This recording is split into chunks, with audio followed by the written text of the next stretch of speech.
Gracias por acompañarnos esta tarde un poco fría. Y vamos a ver, el curso pasado Carlos nos dio una charla fenomenal. Yo creo que los que vinieron en esa ocasión pues han estado todo el año esperando a que se repitiese, pues, que continuase la charla, ¿verdad? Por lo menos es mi caso. Y el año pasado la charla versaba sobre la historia de unas notas, ¿verdad? Las notas organizadas sobre la historia de la ingeniería y la mecánica, desde la antigüedad, desde los tiempos muy remotos hasta el Renacimiento. Y nos quedamos todos con la idea de que no podía acabar así, que tenía que continuar desde el Renacimiento hasta hoy. Y bueno, pues este es el trabajo que yo tengo, verdadera curiosidad, y lo voy a pasar fenomenal. Me pasa un año imaginando este señor qué inventos habrá hecho. Porque de verdad las animaciones son fenomenales, ¿verdad?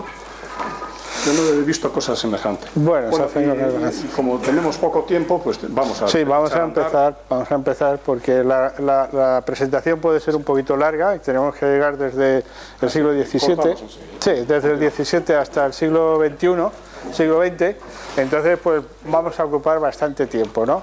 Entonces, lo de las animaciones, bueno, aquí he puesto el tráiler, ya se ve un poco de qué va a ir la cosa, ¿no? De máquinas de vapor, esas animaciones las hago yo directa en casa, me entretengo con ello, y otras muchas cosas. Bueno, vamos a empezar. ¿Se oye mal ahí atrás? Bueno, es igual. Me acerco un poquito. Me acerco. No, este micrófono es para la grabación, no me sirve para nada.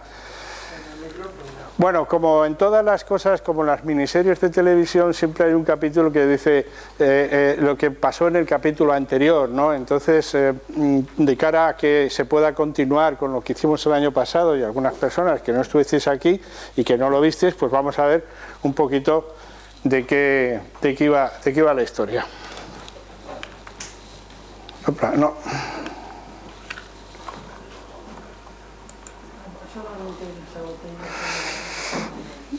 Bien, hicimos un repaso desde la prehistoria hasta el Renacimiento, rápidamente, y ya vimos que teníamos en tiempos de Alejandría, de Herón de Alejandría, teníamos máquinas de vapor. El señor Herón de Alejandría construyó la Eópila, utilizó de forma reactiva el vapor. Arquímedes nos deja también un fabuloso invento que nos va a servir para todo y muchas veces, es el tornillo.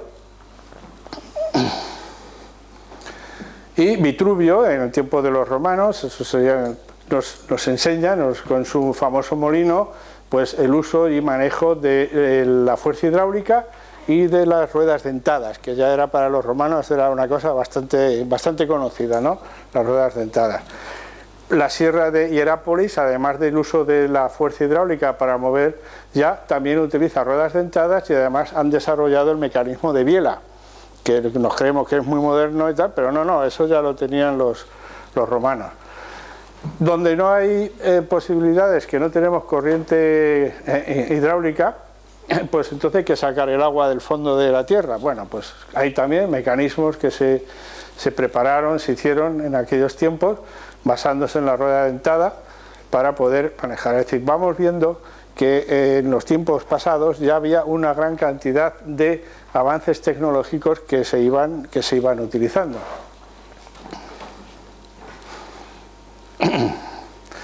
Por si fuera poco, pues también las grúas, el ser humano puede participar, las grúas grúa romana para levantar pesos grandes edificios, o bombas hidráulicas. Esto se llaman máquinas de sangre. Cuando no hay fuerza hidráulica para moverla, o fuerza eólica, se denomina máquinas de sangre, es decir, o es un animal o es el ser humano el que mueve la máquina, ¿no? Sigue funcionando. Luego, además, en el Renacimiento fue importante porque los ingenieros nos dejaron una gran cantidad de manuscritos, de dibujos que tenían en los famosos Theatrum Machinorum. Aquí vemos este de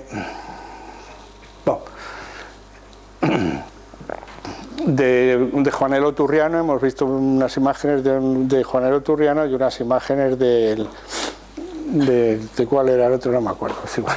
Vamos a continuar. De acuerdo. Bueno, ¿qué es lo que hemos hecho ya esta pequeña mirada al pasado? para ver que cuando nos encontramos en el Renacimiento ya tenemos un montón de mecánica y de artilugios mecánicos utilizables y que tenemos, ¿no?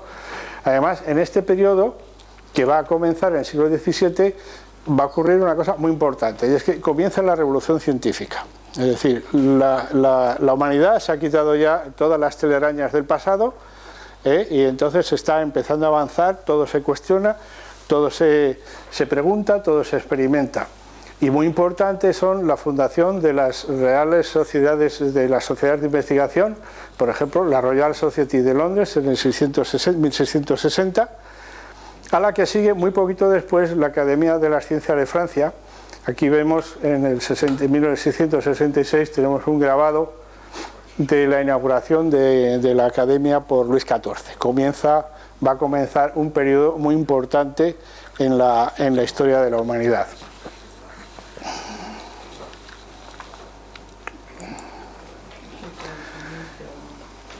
Muy bien, pero con todo esto seguimos teniendo un gran problema, es decir, la fuerza motriz. La fuerza motriz no hay otra cosa, de momento, que las ruedas y las norias y molinos de viento.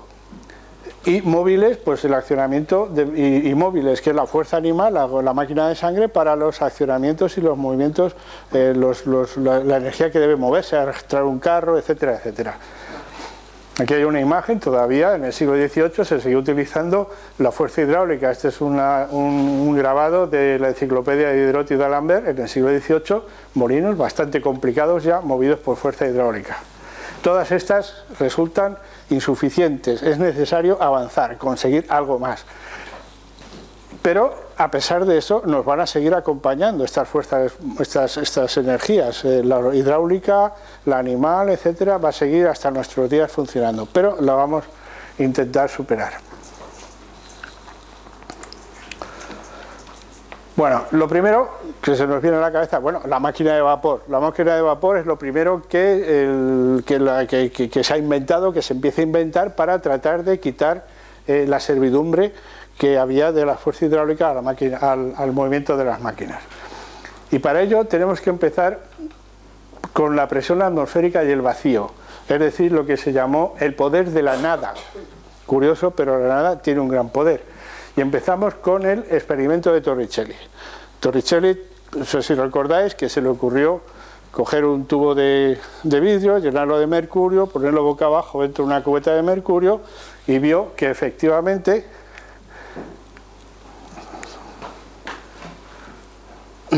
aquí lo veis, queda un espacio vacío, y todo el mercurio no cae. ¿Por qué? Porque la presión en la atmósfera está ejerciendo una presión sobre la superficie del mercurio e impide que la columna de mercurio caiga hacia abajo. Ese mismo experimento realizado con agua significaría una columna de 10 metros. Esto concretamente son los famosos 760 milímetros de presión atmosférica que denominamos una atmósfera, ¿no?, vulgarmente. Un segundito. ¿Qué te... Vamos a solucionar el problema del micrófono, porque si no, no te están escuchando. Bueno.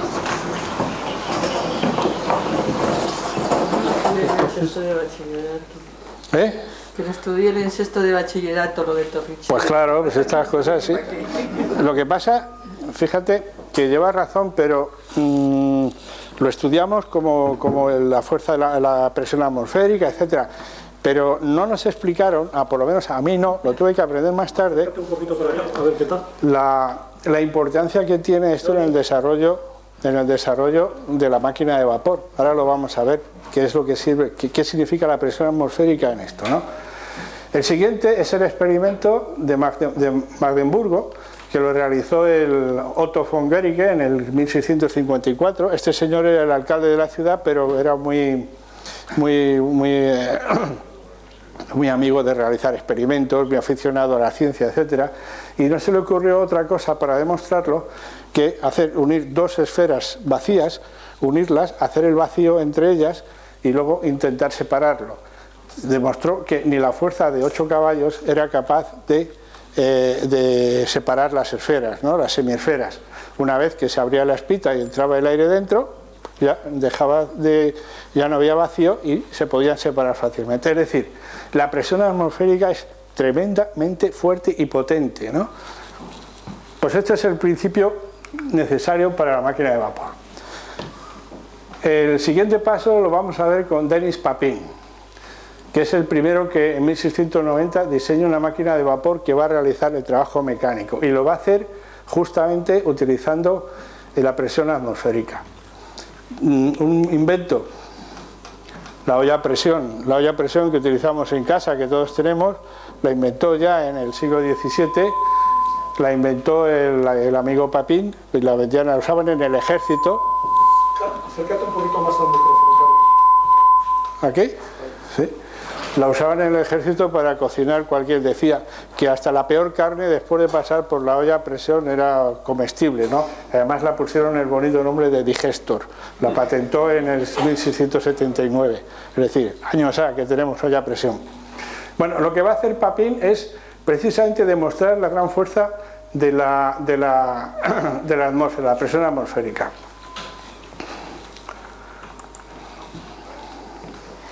Bueno, entonces él prepara un pistón, un cilindro con agua que se calienta, sube, se produce vapor y se eleva. Como veis, no se levanta ningún peso. Se va elevando, el gancho baja, ¿de acuerdo?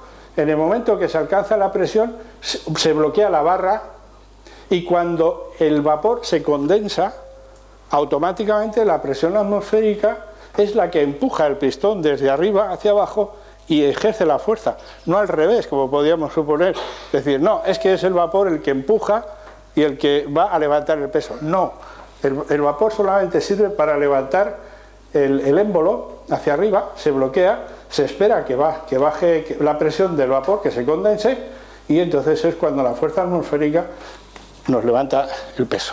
Tarda mucho en condensarse, ¿no es mejor disiparlo, abrir y producir más? No, bueno, eso llegamos más adelante. Se dice también que se practicó también utilizando, echando refrigerando, echando agua para que se condense el vapor y tal. Pero vamos, el experimento está como muy claro, es decir, con la ausencia de... Es que además no funcionaría, perdona. Si abres bajo una válvula, la presión atmosférica se va a igualar, el émbolo se te queda donde está. Pero disminuye la presión interior, igual el émbolo cae.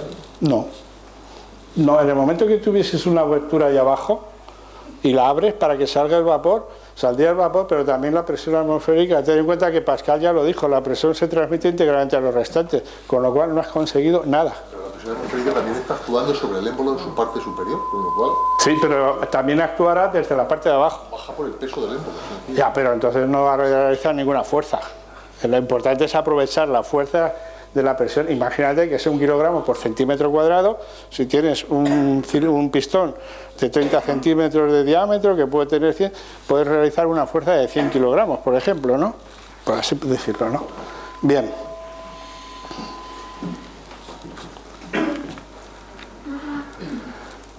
El hombre siguió trabajando con este tema del pistón, se dio cuenta que tenía bastante interés, entonces diseñó una bomba para mover agua con émbolo. Aquí vemos la ilustración del libro que escribió, La Nouvelle Manière de lever l'eau por la fuerza del fuego, levantar el agua con la fuerza del fuego, y aquí un poco un esquema que va a representar, que se puede ver cómo funciona. Entonces con el fuego entra el vapor, hay que abrir 2 válvulas, hay una válvula aquí, está abierta, entra el vapor, cuando tenemos el vapor dentro, se cierra, se abre la abertura, se condensa y ahí es cuando empuja, se abre la válvula aquí y se eleva. Bueno, realmente este hombre tuvo mucha mala suerte, porque la fabricación de estos émbolos que funcionen, que sean capaces de funcionar, es muy difícil y muy complicada, sobre todo en aquella época, y va a ser uno de los grandes problemas que van a tener todos los ingenieros de ese tiempo, y es la fabricación de esos pistones. El siguiente paso con la máquina de vapor, esto nos va a recordar el año pasado hablamos de un ingeniero español, Allanz, que fabricó un sistema utilizando el vapor, parecido a lo que hacía Heron en Alejandría, ¿no? Utilizando la expansión y la fuerza del vapor directamente sobre el agua. Esto es la bomba, la llamó el amigo del minero porque esto se aplicó mucho por un problema que había en aquella época, sobre todo con el tema de la extracción del agua en el fondo de las minas. Las bombas de manuales de succión eran demasiado flojas, reventaban y no podían levantar el agua. Entonces Savery, el sistema es bastante sencillo, se hierve el agua, se abre la válvula, la presión empuja el agua hacia abajo, se cierra esta válvula se cierra y el agua es empujada hacia arriba. Cuando baja la presión se cierra esta válvula y así sucesivamente. Aquí hay un dibujo de un tratado antiguo en el cual se ve la máquina de Savery colocada en las minas, se colocaban según la profundidad varias. Con esta máquina Savery logró elevar hasta 90 metros el agua. Si había más de 90 metros, pues eran varias etapas, ¿no? Bueno, y ahora ya llegamos un poco a las máquinas de vapor que nos suenan más. La máquina de Newcomb vuelve a ser el poder de la nada. A esta máquina, aquí hay todavía alguna fotografía antigua. Esta fue instalada en el 1760 y funcionó hasta 1834, es decir que la máquina aquella tenía cierta capacidad. El funcionamiento, pues parecido.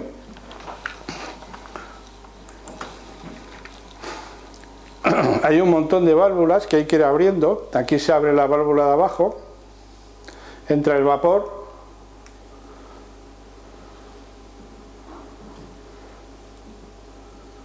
se cierra la válvula, se abre esta para que pueda vaciarse y la presión atmosférica es la que está empujando aquí arriba para mover el émbolo de la bomba, ¿no? Más o menos este es el principio. Vuelve a ser. Empieza desde arriba. Newcomb consiguió instalar más de 100 máquinas en Inglaterra. Esta máquina tuvo un gran efecto en toda la industria metalúrgica, en la zona de Birmingham, toda esa región que gran industria instaló 100 y tuvo una gran importancia. ¿Por qué? Porque facilitó mucho el trabajo también en las minas.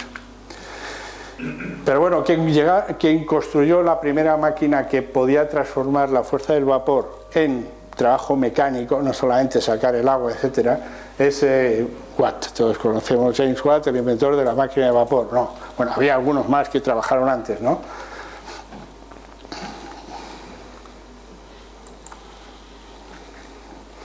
Bueno, esta de aquí es la máquina de vapor de Watt, que está en la Escuela Superior de Ingenieros aquí en Madrid, sigue estando ahí de exposición, es preciosa, que es la que me ha inspirado para hacer la animación esta.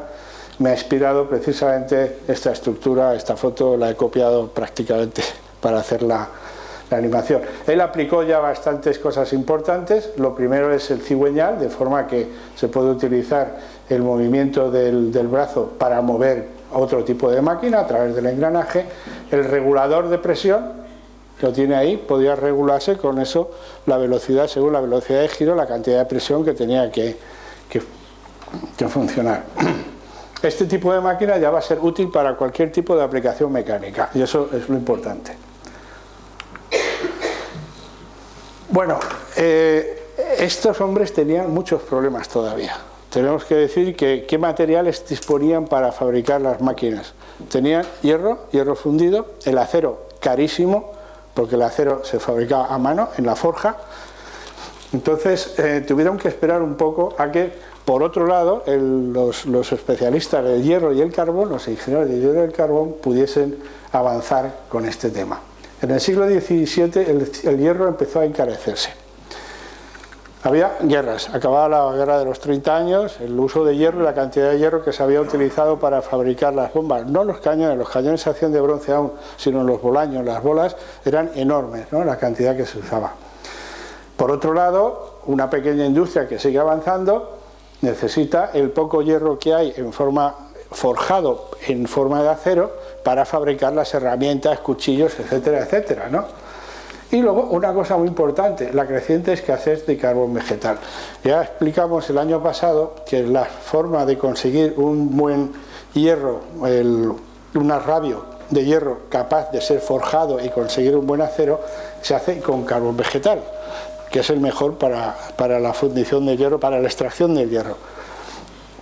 y el carbón vegetal empieza a escasear. De hecho, incluso en Inglaterra, Isabel I creo que hace un edicto por el cual se regula y se prohíbe la cantidad de la tala que se podía hacer para conseguir el carbón vegetal, encareciéndose el uso del carbón mineral, ¿no? Pero vamos a ver que se van a realizar estos problemas, van a ocasionar la búsqueda de soluciones, y se realizan mejoras en la producción del hierro, como el empleo generalizado del carbón mineral. No se podía cortar tantos árboles, lo necesitaban para hacer barcos, la creación de altos hornos y fácil obtención de hierro colado. Pero aún así, el hierro colado, que se podía ya obtener y se va a poder obtener con buenas proporciones muy grandes, cantidades, no sirve para el forjado. Y el acero forjado, que sigue haciéndose el herrero a base de golpear, pues sigue siendo muy caro. Hay que esperar un poco al principio del siglo XVIII, cuando Abraham Darby, en Inglaterra, inventa el alto horno. Inventa el alto horno, lo que hace es elevar el horno a una altura mucho más grande, hacer una alimentación continua, utiliza ruedas hidráulicas para mover los fuelles y conseguir mucho más cantidad de energía y poder calentar mucho más, consigue alcanzar los 1500 grados y además emplea el coque. El coque es simplemente carbón hulla que ha sido tratado y destilado sin aire para expulsar una cantidad de gases que contiene, y ese coque es mucho mejor y más útil, da mucho más calor que el carbón mineral que se extrae. El coque, la transformación del carbón hulla, antracita, lo que sea, en coque es muy importante. ¿Cómo llegó este hombre a esta idea? Pues muy sencillo. Él había trabajado anteriormente en una fábrica de cerveza muy importante en esa zona de Inglaterra, y los cerveceros utilizaban el carbón de mineral para tostar la cebada, lo que le daba un sabor extraño a la cebada y la cerveza no salía tan buena. Y fue a ellos a los que se les ocurrió calentar primero el carbón, hacerle expulsar todos los gases que tenía y entonces utilizar ese carbón coque, que lo llamaron coque, precisamente para la cebada. Como este hombre estuvo en ese tema, que lo estuvo viendo y participó en ello, se le ocurrió que al desalojarse todos esos gases del carbón se podía conseguir un carbón casi de una pureza del 80 al 90% y que podría ser mucho más útil para la fundición del hierro. Con todo esto lo hizo en Coalbrookdale, es una zona de Inglaterra, y aquí pues como no queda ninguna imagen, ningún resto de ningún alto horno, lo que sí que he encontrado es una pintura de 1801 de un pintor que pinta el lugar Coalbrookdale en la noche, se ve con todo el fuego de los altos hornos, etcétera, al menos como representación.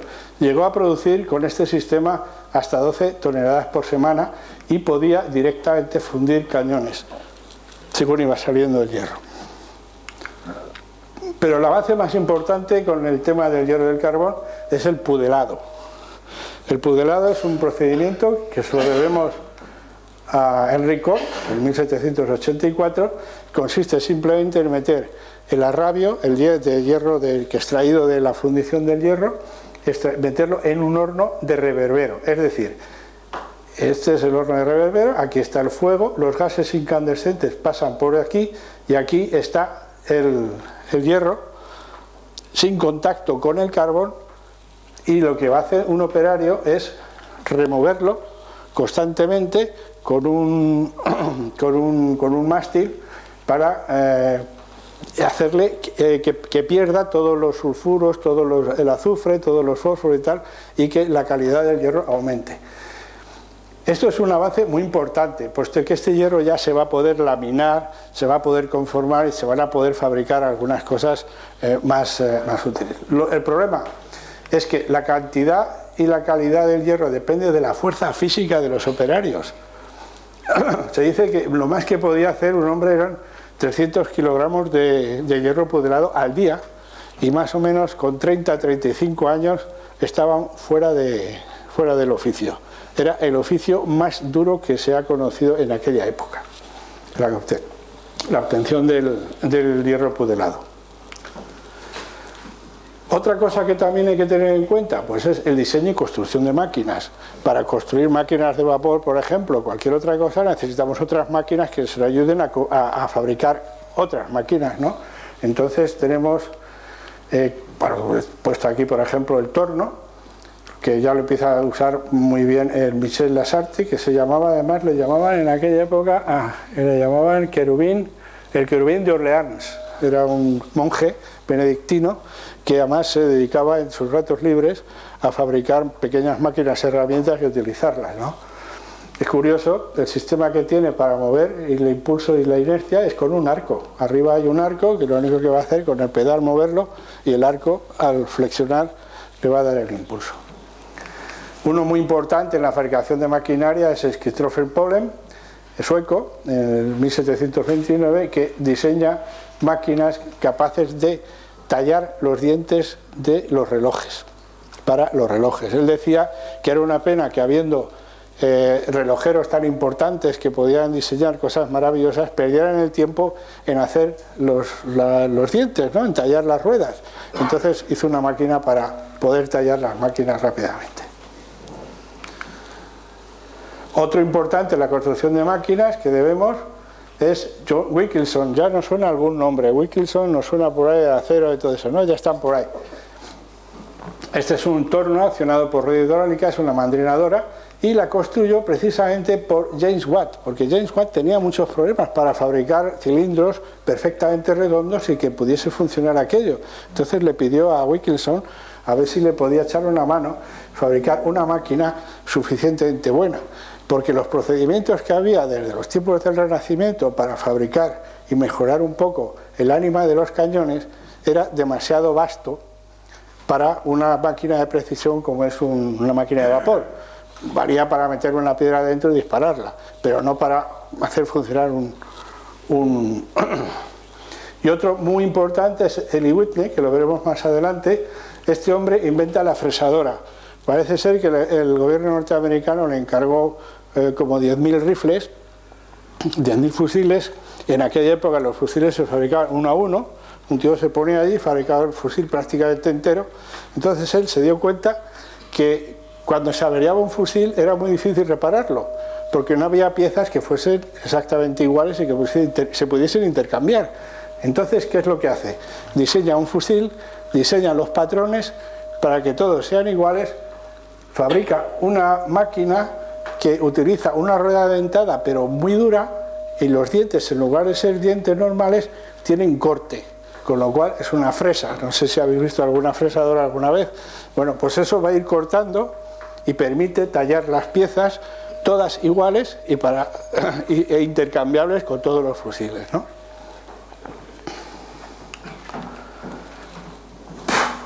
Bueno, otro salto más que tenemos que dar en toda esta aventura mecánica, y que va a ser muy importante, importantísimo por las consecuencias sociales que tiene todo esto, es la industria textil, las hilaturas.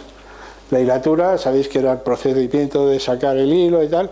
Bueno, pues ya en 1761 el James Hargreaves fabrica un torno de hilar de 8 hebras que se denomina la Spinning Jenny, es famoso en la historia, con lo cual la cantidad de hilo que se podía fabricar con esto era muchísimo mayor que el sistema artesanal. Más adelante, moviendo con fuerza hidráulica, aquí hay un engranaje, la water frame de Arkwright. Y ya finalmente la spinning mule. Esto está en los libros de historia. Cuando se llega a este capítulo y se habla de la industrialización en el siglo XVIII, se habla, en muchos libros aparece la spinning mule, ¿no? Que es la máquina para hilar de Samuel Crompton en 1779, es decir, un verdadero importante avance.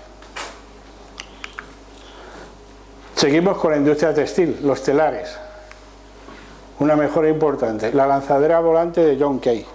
La lanzadora volante va sobre ruedas, atraviesa sobre una plataforma que la hace girar, con lo cual el movimiento es muchísimo más rápido para pasar el hilo de uno a otro a medida que se van moviendo los... Además, utiliza un manual de golpeo que va pasando rápidamente de uno a otro. Cartwright hace el primer telar mecánico en 1785. Importantísimo. Va a tener una importancia tremenda. Y ya en el 800, ya estamos ya en el siglo XIX, a principios del siglo XIX, Jack Watt nos presenta su telar controlado por tarjetas perforadas, que permite hacer el movimiento de los hilos que suben y bajan de la trama para poder hacer dibujos, diversos dibujos en la tela. Si además lo movemos con fuerza hidráulica o con máquinas de vapor, pues tendremos máquinas poderosas, ¿no? Seguimos con otro paso de la industria textil, el algodón. El algodón venía importado, casi todo venía importado de Asia, ¿no? Pero en Estados Unidos empezó, en Europa no se podía cultivar algodón, me parece que un poco en el sur de España, en Almería, sí se cultivó algodón, pero no suficientemente importante la producción, y en Inglaterra nada, pero en Estados Unidos sí. El problema es que en Estados Unidos el algodón es de fibra corta, mientras que el de asiático es de fibra larga. El de fibra corta es muy difícil de desmotar. El algodón tiene la pequeña semilla pegada y antes de poderlo utilizar para hilar hay que desmotarlo, ¿no? Entonces ese era un gran problema. El amigo Eli Whitney, que es el que hemos encontrado antes fabricando los fusiles y creando máquinas, herramientas, se le ocurre la desmotadora. Este es un modelo de desmotadora que está en Filadelfia o en Boston como modelo. Sería este tipo de máquina en el cual va entrando el algodón y un sistema de peines que están aquí dentro va girando y van arrancando las semillas del algodón, lo van desmotando y con lo cual se puede utilizar. Esto tuvo tal importancia que imaginaos que pocos años después la fábrica, esta es una imagen de una fábrica de algodón en Boston. O sea, la importancia que adquirió el algodón fue tremenda, porque hasta ahora se utilizaba en Europa, sobre todo en Inglaterra, solo la lana. Los laneros en Inglaterra tenían bloqueado la importación de algodón. Cuidado con eso.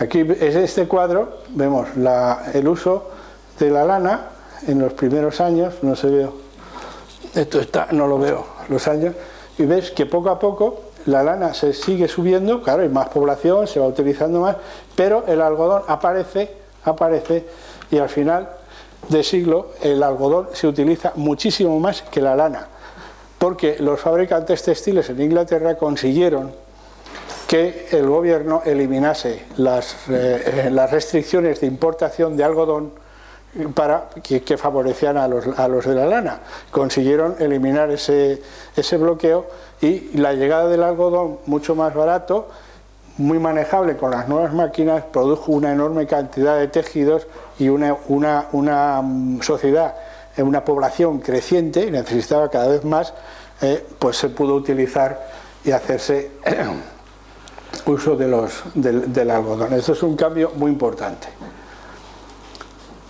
La ingeniería. Bueno, la ingeniería en los siglos XVII y XVIII, pues hay una cosa muy importante, y es que en los tiempos de la Ilustración los gobiernos, las monarquías absolutistas siguen un poco el paso de los romanos. El año pasado vimos que los romanos, para mantener su imperio, lo que hicieron es construir carreteras, construir comunicaciones, porque sin comunicaciones un imperio no se sujeta. Entonces, en la Ilustración, los absolutistas, las monarquías absolutistas, siguieron los mismos pasos. Entonces, en Francia se creó el colegio, la escuela de los ingenieros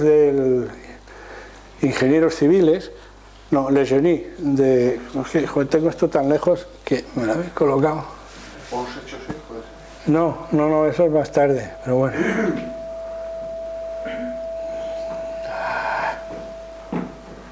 No lo veo. Entre ellas hay muchas obras de ingeniería. Yo he tenido que coger un par de ellas solo como ejemplo, porque cada uno de estos temas podía ser una conferencia, ¿no? Pero vamos, solamente un tema. Por ejemplo, muy importante, el canal de Languedoc, de Pierre-Paul Riquet. Es una ilustración de la enciclopedia, donde he sacado un montón de imágenes de la enciclopedia francesa. Este canal es el que une Languedoc. La idea que tenían era poder traspasar las mercancías desde el norte, traspasarlas al Mediterráneo sin tener que dar la vuelta a través de la península ibérica, ¿no? Entonces se construyó, los barcos eran arrastrados por bueyes que atiraban de los barcos a lo largo de todo el recorrido, ¿no? Y otro muy importante que va a marcar un hito en la utilización del granito es John Smeaton, que es el primero que se declara ingeniero civil en el famoso faro de Eddystone. Este faro parece que cada X tiempo era derribado por las tremendas tempestades que sacuden ahí en esa zona, ¿no? Entonces lo construían y lo reconstruían nuevamente porque era importante, sobre todo el auge de la marina y la importancia que tiene el comercio, la guerra, la marina en aquellos tiempos, la marina inglesa, española, pues las obras en los puertos también eran muy importantes y se hicieron grandes esfuerzos. Entre ellos, valga como ejemplo el famoso faro de Eddystone. Y aquí aparece el hierro ya en la construcción. Habíamos visto a Darby I, que fabricaba y que creó los altos hornos y consiguió tener unas grandes cantidades de hierro, disponer de mucho hierro fundido. Bueno, pues su nieto, Abraham Darby III, se le ocurrió nada más y nada menos que crear el primer puente de hierro fundido en Coalbrookdale, que es esa zona de Inglaterra donde están todas las fundiciones y todo esto.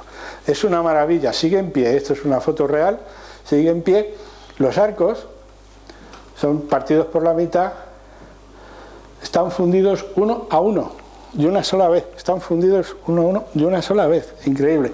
Y luego están unidos, se lo dice aquí, por una serie de barras que enganchan y se quedan fijados, ¿no? O sea, es una cosa, no utiliza pernos, no utiliza tornillos, ¿ves? No hay ninguno, y está en pie.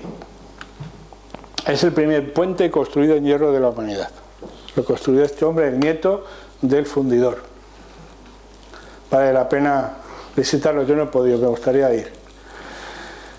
Bueno, ¿qué pasa con la ingeniería en España? Claro, en toda esta cosa dejamos siempre, todo hemos estado hablando de Inglaterra, todo esto está ocurriendo en estos momentos, hasta este momento prácticamente todo en Inglaterra. El gran auge, el gran empuje industrial, la fundición, el acero, las máquinas de vapor, Newcomen, Watt, todo esto es en Inglaterra.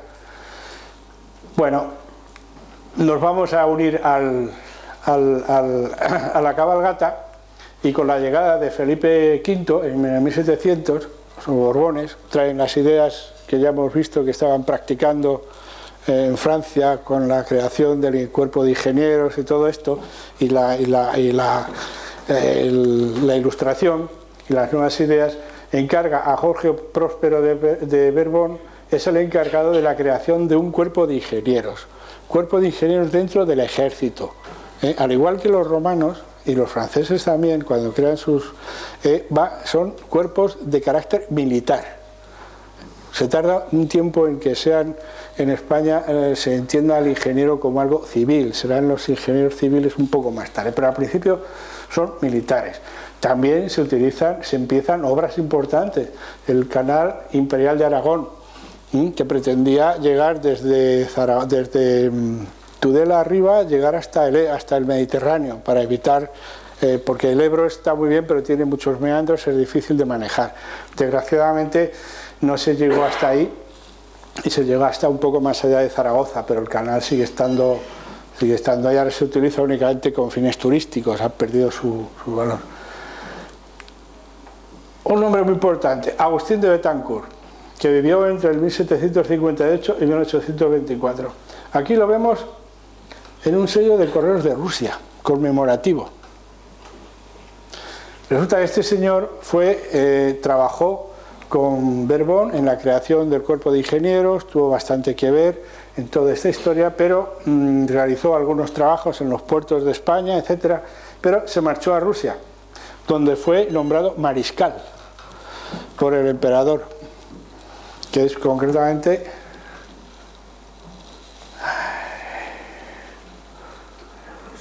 Pues es que esto es larguísimo. Espera.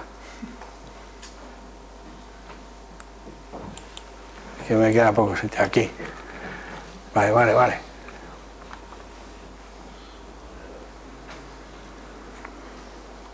Pero primero, le contrató y estuvo trabajando en Rusia casi 20 años, a las órdenes del zar.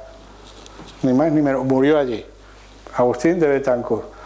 Toda su carrera como gran ingeniero la realizó en Rusia, al servicio de los zares. ¿Que fundó la Escuela de Caminos? ¿No? Sí, precisamente a continuación con Jorge Próspero de Verbo funda la Escuela de Caminos.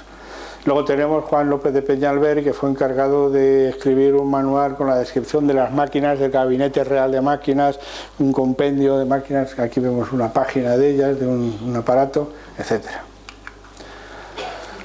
Bueno, y con todo esto tenemos vapor, tenemos los textiles, tenemos máquinas herramientas, tenemos mucho más hierro. Nos aproximamos ya a lo que se llama, a lo que denominamos la revolución industrial. Realmente los libros dicen que empieza en 1750, bueno, pues está muy bien, pero ya estamos un poquito más dentro. ¿Y qué es lo que va a pasar? Todo este desarrollo, todos estos avances tecnológicos que se han hecho en muchos casos de forma muy modesta y moderada, se van a ver afectados por la aplicación del capital. Es decir, el dinero, el capital, se está dando cuenta, el creciente capitalismo que está apareciendo, se dan cuenta de que hay unas grandes capacidades y posibilidades, entonces vamos a invertir. Y la industria textil y el ferrocarril van a ser los protagonistas verdaderos de toda esta revolución industrial. Bueno, ya ahora llegamos al ferrocarril. Hasta ahora hemos visto las máquinas de vapor que estaban ahí quietas trabajando, y a alguien se le ocurre coger una máquina de vapor y ponerla encima de ruedas. La primero que se le ocurre es a Trevithick en el 1802. Concretamente, esta pequeña maquinita modelo que deseáis, la maqueta que hice en su día, es la máquina de Trevithick. Bueno, aquí la veis más gorda, luego cuando acabemos, si queréis, la podéis tocar, ¿eh? Pero ahora más grande, ¿no? Realmente esta locomotora funcionó muy poco en una feria dando vueltas, ¿eh? Además rompía los carriles, porque los carriles eran de hierro fundido y no aguantan el peso de las locomotoras. Bueno,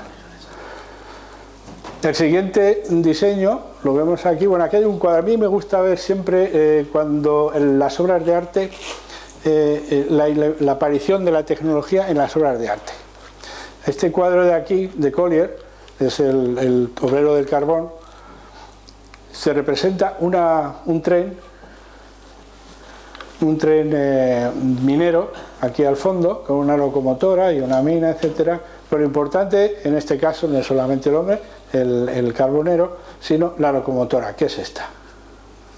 Es una locomotora un tanto extraña, que tiene además el arrastre, lo hace con ruedas dentadas, con una rueda dentada, porque el fabricante, que era que no lo he puesto aquí, de Murray, no creía que la locomotora podía arrastrar, iba a resbalar la rueda sobre el acero, sobre el hierro, iba a resbalar y no iba a poder arrastrar. Entonces no se le ocurrió otra cosa que ponerle una rueda dentada, y los carriles son complicados.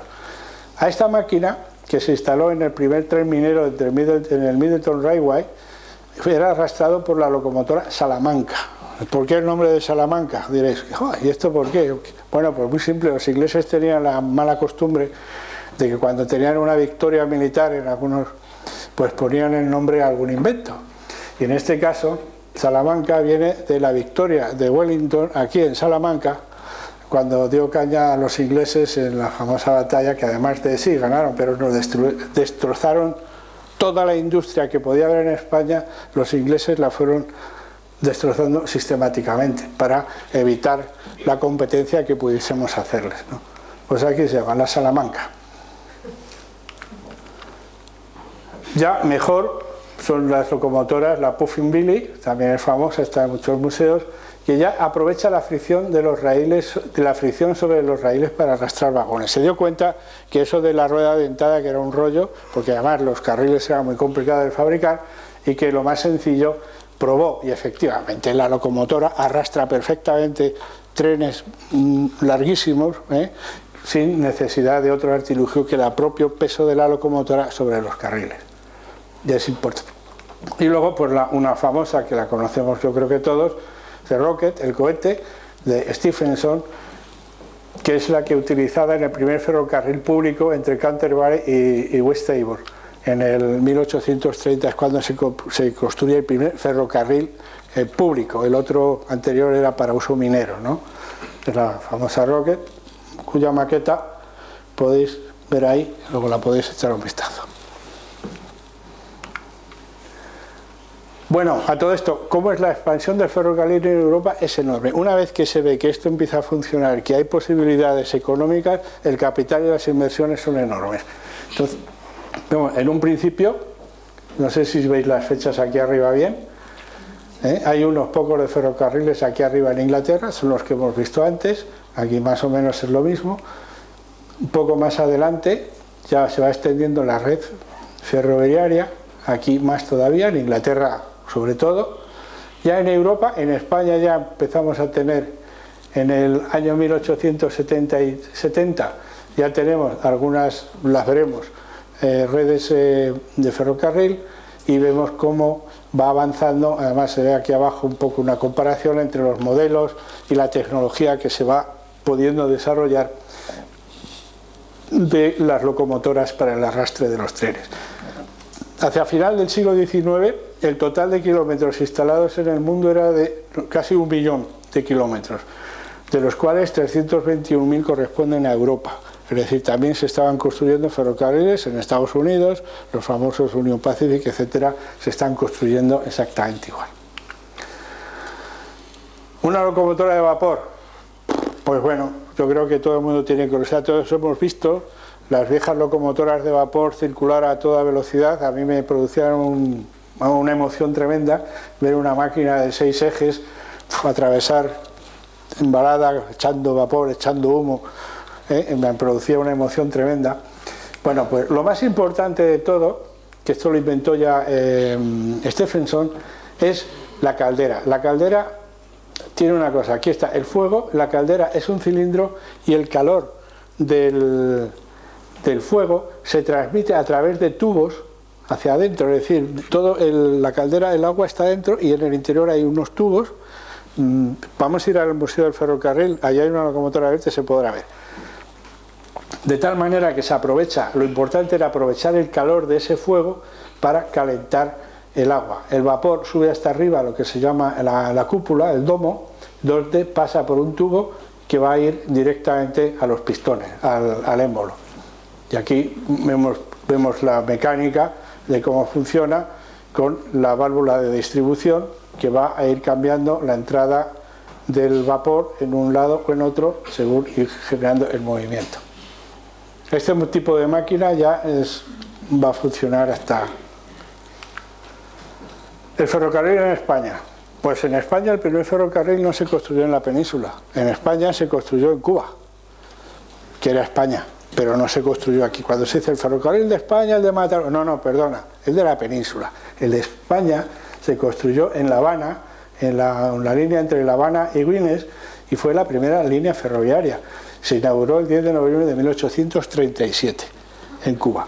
Inmediatamente después, poco después, se inauguró el ferrocarril entre Barcelona y Mataró, la primera línea de ferrocarril peninsular, con importante aportación de capital y tecnología inglesa. Las locomotoras estas vienen de Inglaterra, las fabricaron en Inglaterra, y Stephenson participó mucho, el propio Stephenson, mucho en los estudios de los ferrocarriles en España, etcétera.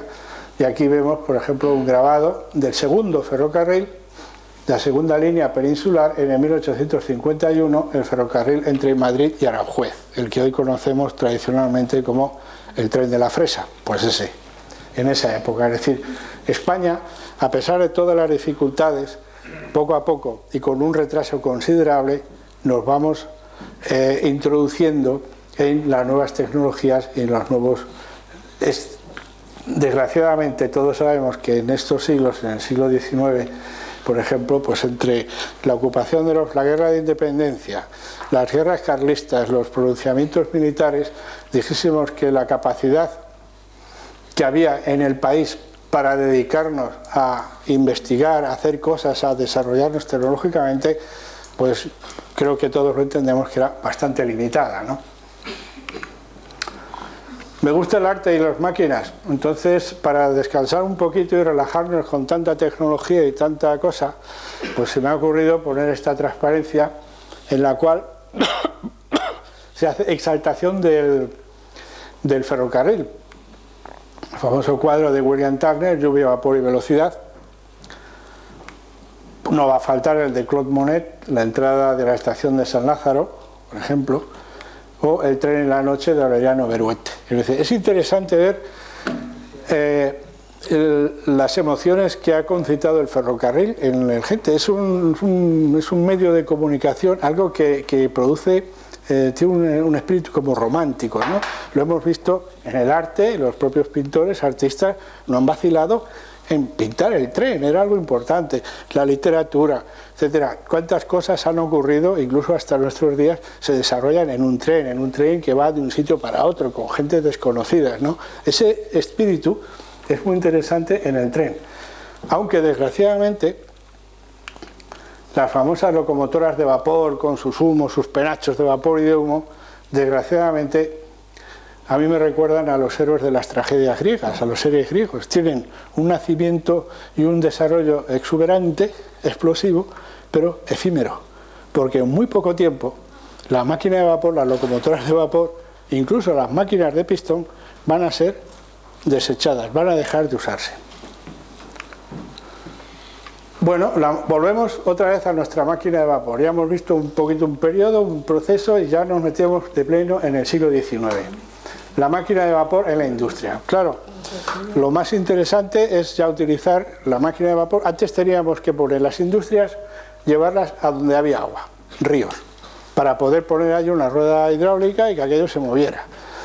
Si no, eólico, pero eso solamente para algunas cosas, los molinos, y además eso que ocurría, pues que si no había viento, pues aquello se paraba, ¿no? Con lo cual había una servidumbre de la industria donde hay corrientes de agua, poder trabajar y poder aprovechar esa fuerza hidráulica. Pero con la máquina de vapor la cosa va a cambiar, porque evidentemente podemos colocar máquinas de vapor aisladas que nos van a mover y nos pueden mover cualquier máquina que tengamos en la industria, independientemente de donde esté el agua. Ya la podemos trasladar, podemos ir a cualquier lado. Además, tenemos el ferrocarril que nos transporta el carbón. Entonces, ¿qué es lo que va a ocurrir? Pues que la industria se va a ir concentrando en sitios concretos, favorables para el desarrollo de la industria. Pero incluso se llega a utilizar la máquina de vapor para uso doméstico. En Estados Unidos, por ejemplo, que las cosas están muy alejadas, las casas de las praderas muy alejadas unas de otras en la inmensidad de América, disponer de algo que produzca energía para trabajar tiene cierto éxito, y se desarrollaron varios modelos de máquina de vapor pues que funcionaban en casa tranquilamente. Aquí vemos a una señora utilizándola para mover la máquina de coser. Perfecto. Bueno, la aplicación de la máquina de vapor en la industria textil es tremenda. Lo que va a hacer la máquina de vapor en la industria textil es verdaderamente va a conmover las estructuras sociales. Aquí vemos una serie de telares, todos movidos por máquinas de vapor, es decir, se utiliza una máquina de vapor y un árbol de transmisión que va a llevar el movimiento a todas las máquinas, y con lo cual, con una máquina potente se pueden mover muchas máquinas. También fue en la industria textil de Gran Bretaña, en Inglaterra, donde se va a utilizar por primera vez la máquina de vapor. Seguimos estando centrados en el desarrollo en Inglaterra, es nuestro centro, es el centro de desarrollo de todo esto. Aquí hay una nave dilatura de Lancaster, ya movida por vapor, es aquí arriba los árboles de transmisión para las máquinas. He cogido esta imagen. Aquí se ve perfectamente la polea de transmisión para estas hilaturas, donde vemos a los niños trabajando en la industria textil inglesa. Ya empiezan a generarse los conflictos sociales y el antimaquinismo. Es decir, esta utilización de la máquina de vapor en la industria va a eliminar y va a quitar un montón de puestos de trabajo. ya tenían problemas los artesanos, habían dejado de ser artesanos y que controlaban su propia producción para pasar a ser obreros en las grandes fábricas, perdiendo el control de la producción, y eran solamente obreros, dejaban de ser artesanos. Entonces hay un movimiento en el siglo XIX, comienzo del siglo XIX, con los ludistas. Eso, la introducción masiva de las máquinas produjo un fuerte rechazo en la clase obrera, dando lugar al movimiento ludista. El movimiento ludista se basa, el nombre viene de Ernst Lud, un supuesto líder de los obreros que no existía, era un nombre ficticio, lo habían puesto precisamente para que la policía buscase a este Ernst Lud, pero no lo encontraban nunca, porque realmente no existía, era un ser ficticio. Y hubo grandes altercados, incluso llegaron a asesinar ingenieros, gente que se dedicaba a construir y diseñar máquinas, llegaron a ser asesinados y entraban en las fábricas destruyendo. Esto también ocurrió en España también, no nos quedamos al margen de esto. En el 54 en Barcelona se produjo el conflicto de las self-actinas. Self-actina viene del inglés self-acting, que son máquinas que funcionan por sí solas, es decir, movidas por una máquina de vapor que van a girar, ¿no? Las self-actinas. Y eso dio lugar, exactamente igual que en Inglaterra, un poco más tarde, a una serie de conflictos sociales importantes en Barcelona. Varias fábricas fueron incendiadas y 3 hiladores fueron cogidos prisioneros y fusilados por ello. Además, también este movimiento se extendió por Alcoy, por ciertas zonas de España. En ese periodo hubo grandes movimientos antimaquinistas. Aquí vemos imágenes de obreros destruyendo telares Jacquard. Este problema del antimaquinismo lo vamos a ver más tarde, aparecerá más tarde, no lo voy a comentar, no lo vamos a ver, pero ya lo apunto. En el siglo XX, el Kazansky, alias Una Bomber, también llegó a promover un movimiento antimaquinista en el siglo XX, pero vamos, no llegó a mucha historia. En la agricultura, bueno, pues también el hierro y el acero y la construcción de máquinas y el vapor, pues también va a tener una influencia en la agricultura. Además es importante porque la población está aumentando enormemente, crece, necesita alimentación, lo mismo que necesitaba tela para los vestidos de algodón, necesita mucha más alimentación. Entonces, va a ocurrir mayormente en el siglo XIX. En el siglo XVIII, realmente lo que hacen en Inglaterra es empezar a trabajar para mejorar las cosechas, primero la introducción de nuevos productos, la patata, etcétera, y empiezan a hacer los sistemas trieniales de plantar barbechos, legumbres, es decir, hacen una serie de experimentos, sobre todo Gerald Toole, que era un científico muy dedicado y que estudiaba todo el tema de la agricultura, y ya fabrica una pequeña máquina que es una sembradora, porque el problema de echar el grano así como así, a voleo, pues no funcionaba. O sea, eso podía dar lugar a sitios que había más, que había menos. Entonces decide diseñar una máquina tirada por un caballo, con un depósito de semilla y de grano, que va avanzando y va repartiendo la semilla correctamente en el terreno y mejora la productividad. John Deere, ese le conocemos también, hemos visto por ahí las máquinas y todo esto. Bueno, pues se le ocurre, es inglés, se le ocurre fabricar un arado de acero. Ya hay acero, un poco caro, sigue siendo el pudelado, pero se utiliza el acero. Además tiene una buena idea. ¿Veis? Aquí sigue siendo el arado de ruedas, el arado nórdico, tirado por caballos o por caballos, pero veis que es doble. ¿Por qué? Sabéis que el arado con vertedera echa la tierra hacia un lado. Entonces, ¿qué pasa? Cuando llegas al final de la línea del surco, llegas al límite del terreno, una de dos, tú tienes el arado así. Si te das la vuelta, tapas el surco que has hecho. O bien te tienes que ir andando tranquilamente sin hacer nada hasta el otro extremo y empezar. Bueno, pues la idea de este hombre es muy simple. Lo hace un arado doble, gira. Cuando llega al final de la parcela, lo que hace es que gira el arado y avanza en la otra dirección, con lo cual se ahorra bastante trabajo y no tapa el otro surco y sigue haciendo surcos correctos, ¿no? Otro que conocemos ya, que nos suena, McCormick. inventa la cosechadora, sobre todo en Estados Unidos, con las grandes extensiones gigantescas, pues claro, segar, cosechar, pues un trabajo inmenso. Entonces empieza a diseñar una máquina que va a ir cortando el trigo, los cereales, y los va a ir acumulando. Esta la patenta en 1831. Y aquí hay una página de un tratado de agricultura alemán que encontré, en el cual pues se ven varias formas, utilizando varias máquinas, trilladoras, arados de disco, y ya una máquina de vapor allí en el campo a utilizar. Aquí hay también una máquina de vapor que tira de un arado pero a distancia por un cable. Es decir, que la agricultura también se va a ir haciendo, se va a ir beneficiando de todos estos avances tecnológicos que vamos encontrando. El hierro y el carbón en España. Bueno, ahí, como íbamos con un montón de retraso, de hecho cuentan que para fabricar los salmones, los salmones son unos lastres de hierro que se metían en los barcos en el fondo.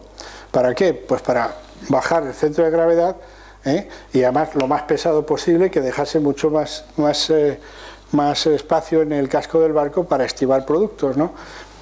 Para hacerlo había que importar el carbón de Inglaterra, porque ya en aquella época se sabía que el carbón de España no es bueno, no es precisamente el mejor. Se traía el carbón de Inglaterra.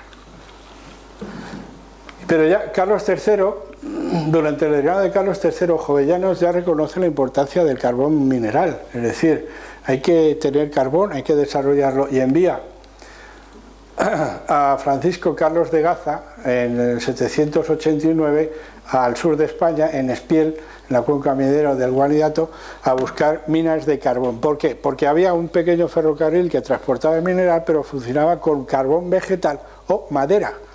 Entonces aquello era carísimo, aquello no se podía mantener, había que encontrar carbón vegetal, carbón mineral a toda costa. Lo encuentran, y lo encuentran en la zona de Espiel, encuentran carbón que se puede utilizar.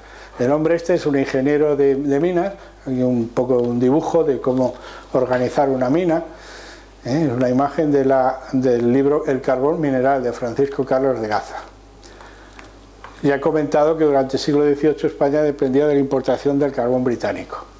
El crecimiento de la industria del carbón en España es muy lento, se abren otras cuencas mineras, hasta que se consigue en 1760 en Sabero, en León, es la primera mina de carbón en el norte de España, en la zona de León, en Sabero, aquí en 1760. Aquí están todavía, es una foto donde se ven unos trozos de las primeras entradas de las minas de Sabero. El hierro. Bueno, pues el hierro es conocido en España. En España desde la antigüedad los árabes y todo el mundo sabían perfectamente que había hierro. Y en la zona del sur, en el hierro de Alquife, en Granada. Y a partir del siglo XIX es la zona de Alquife, de Granada, es el mayor centro productor de hierro en España. La primer alto horno de España, que no se ve, se construye en Marbella. No en el norte de España, en Marbella se construye. Desgraciadamente funcionaba todavía con carbón vegetal, con lo cual la desforestación que se estaba haciendo en la zona era tremenda y tuvo sus días contados. El primer alto horno, funcionando con coque, también se funda en el Sabero, en León, donde había carbón. Allí se utiliza el coque, se deja de utilizar el carbón vegetal, se destila el coque para conseguir un carbón de buena calidad y realizar las primeras fundiciones. El primer alto horno de coque en el Sabero, en León, ya en el norte de España. La máquina de vapor en España, ¿cuándo y cómo llegó? La primera máquina de vapor que se importó era una máquina de Newcomb en el año 1813, cuando ya la máquina de Newcomb estaba ya más obsoleta, para vaciar el agua de los diques de Carena del Arsenal de la Carraca, en Cádiz. Aquí hay un dibujo precisamente con los planos del montaje y la distribución de la máquina de vapor para sacar el agua de los diques, bastante tarde. Pero tenemos a Narciso Bonaplata y Curiol, que fundan una empresa metalúrgica en el convento de Santa Bárbara en Madrid, que luego la llevarán a Barcelona con la fundición de Bonaplata. Aquí tenemos el icono de la fundación. Son los primeros pasos realmente industriales importantes de España en ese periodo.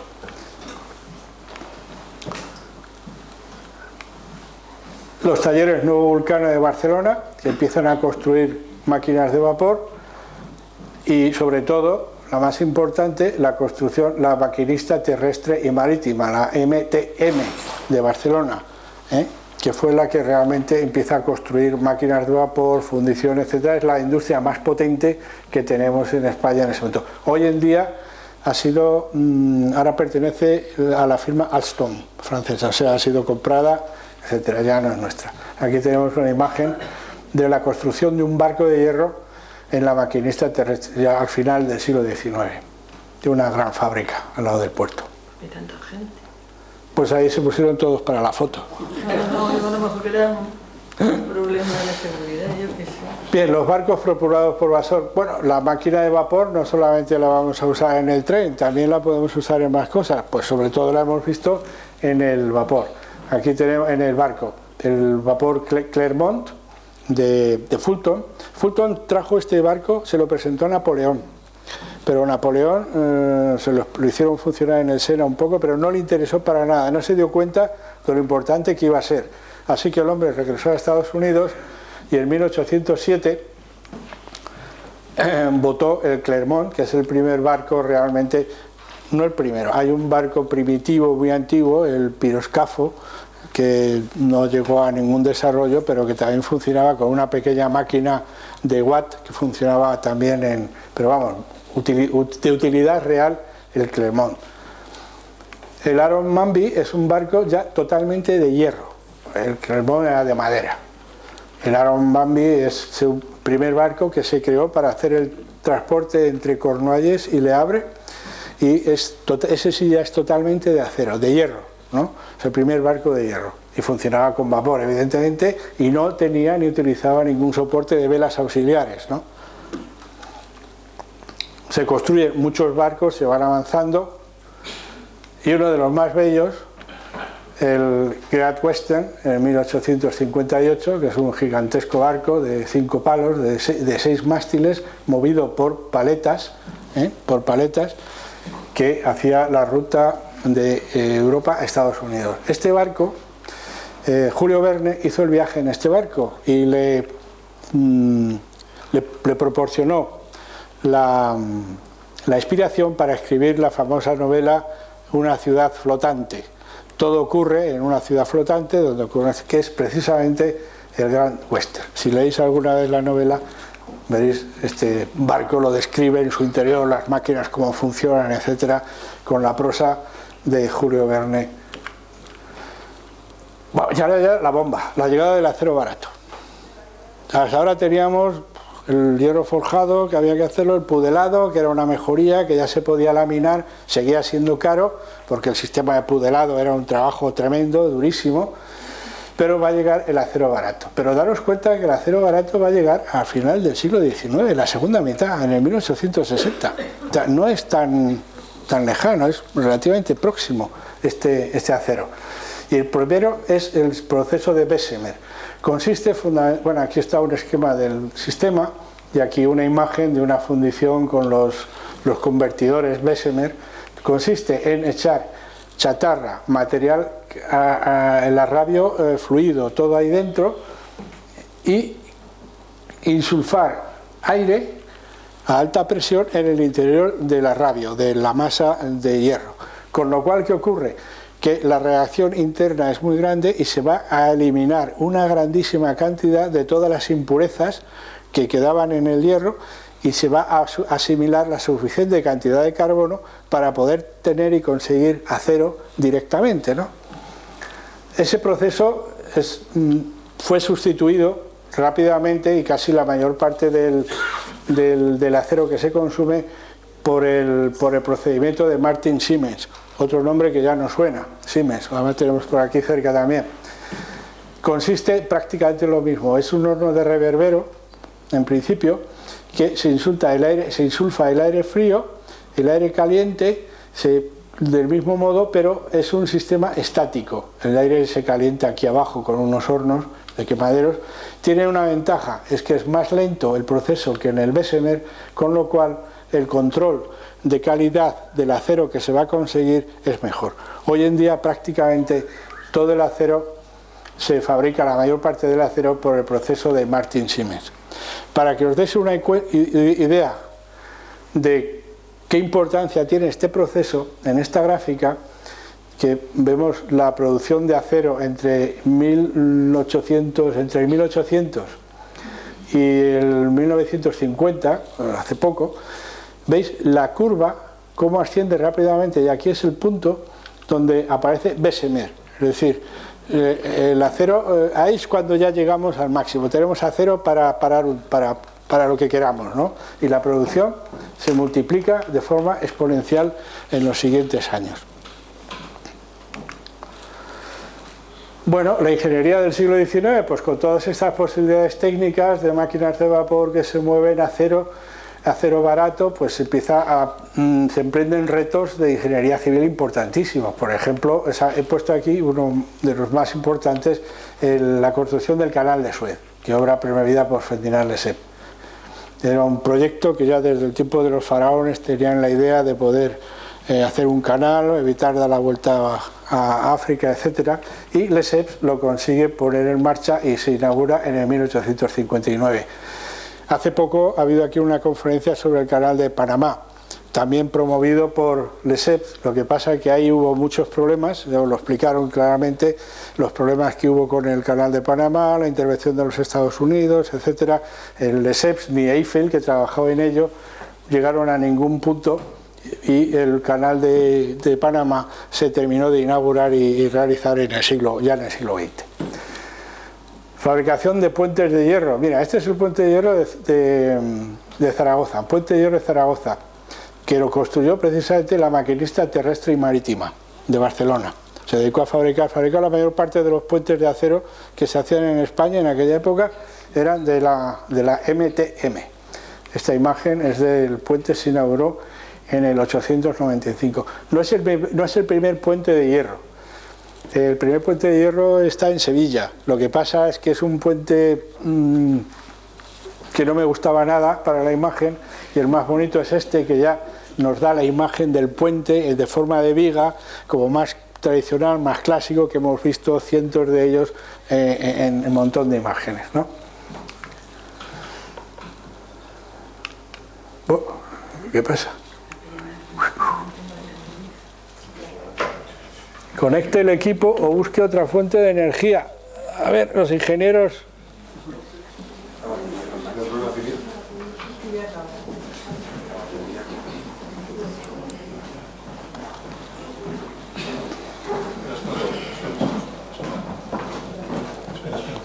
Se está trabajando con las baterías, majete. No pasa nada, esto es normal en la técnica, la técnica tiene estas cosas, los problemas de Newcomen, no, pero les pasaban otras, se les reventaban.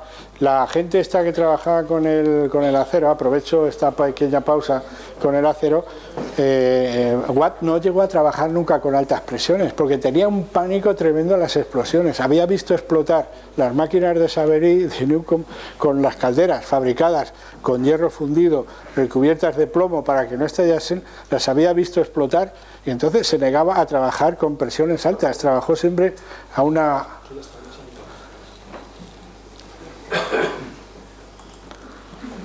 Vale, estupendo. Bueno, el acero sigue participando, va a participar, indudablemente el acero va a participar tremendamente en todo el desarrollo tecnológico que tenemos en el final del siglo XIX, el siglo XX. Rascacielos.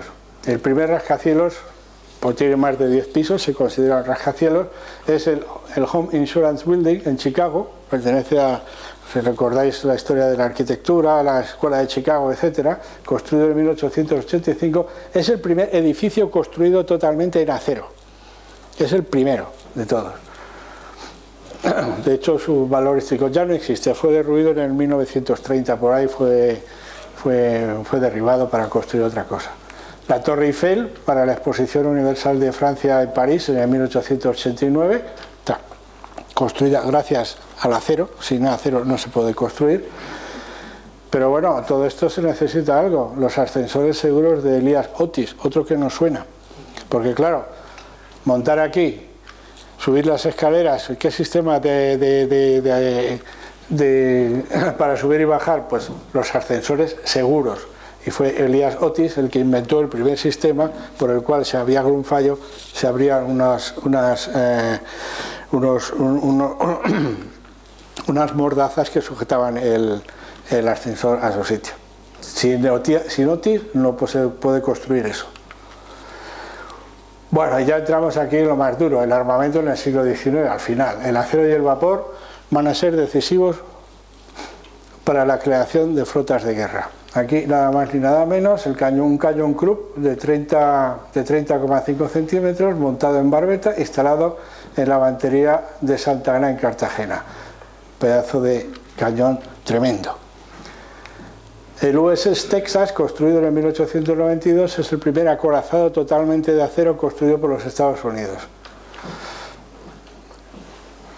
Con esto empiezan ya las grandes potencias a construir sus flotas, mandarlas al mar y decir quién manda y quién no manda en los mares del mundo, y si no, que lo pregunten a nuestros barcos en el 98,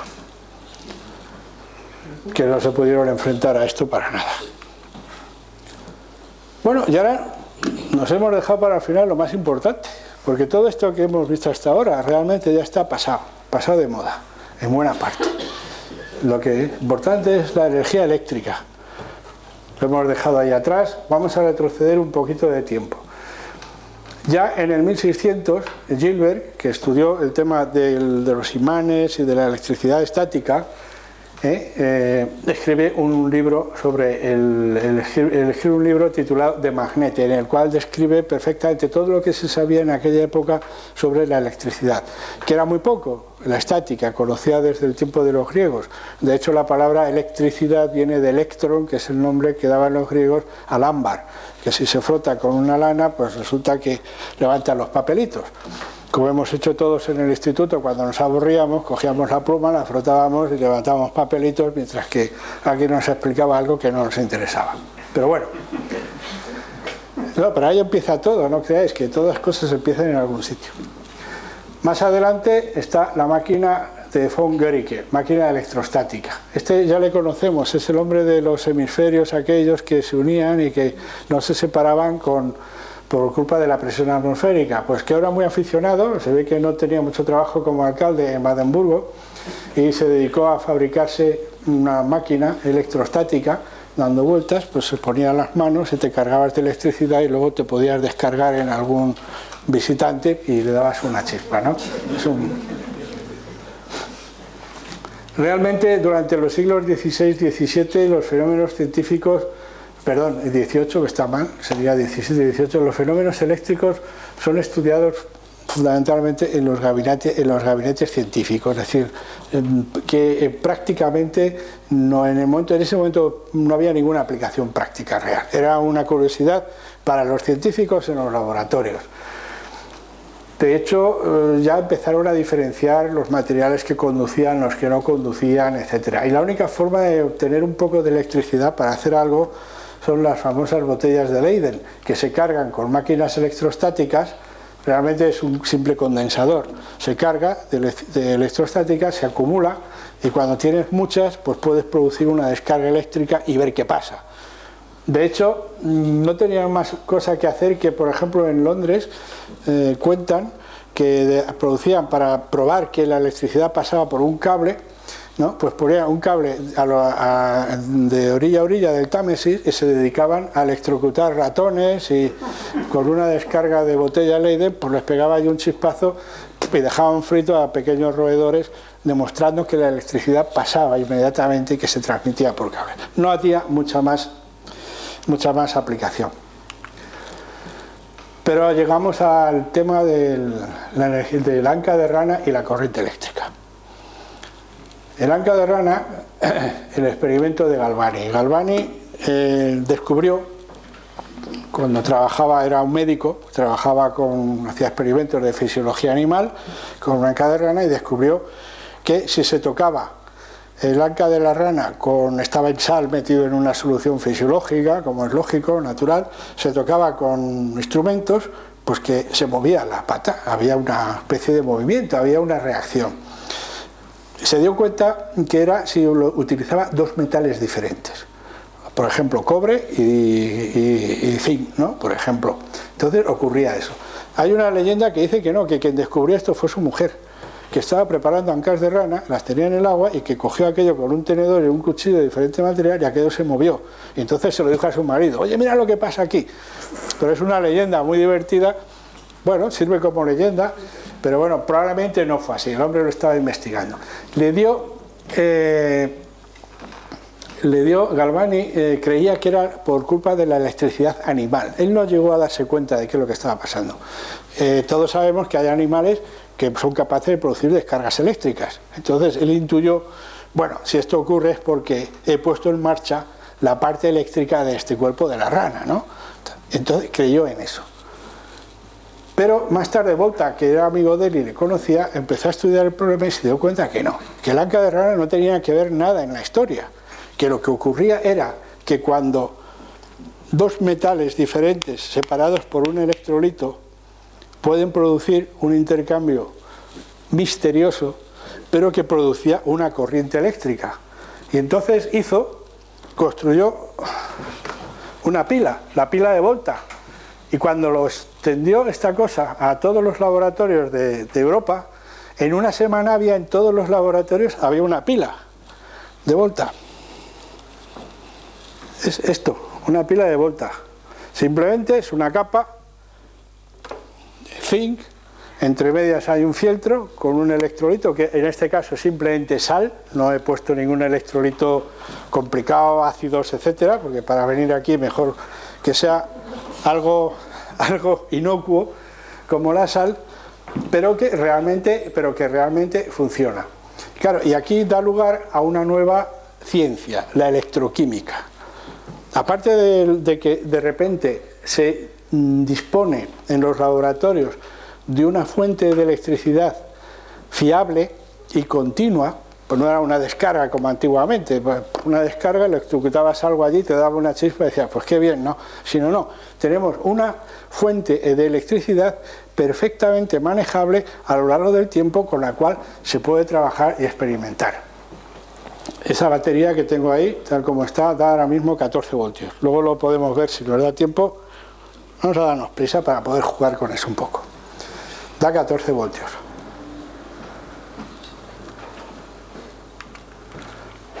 Las primeras aplicaciones de las pilas eléctricas las conocemos todos. Hemos visto en las películas del oeste que van por ahí poniendo el telégrafo de un sitio para otro.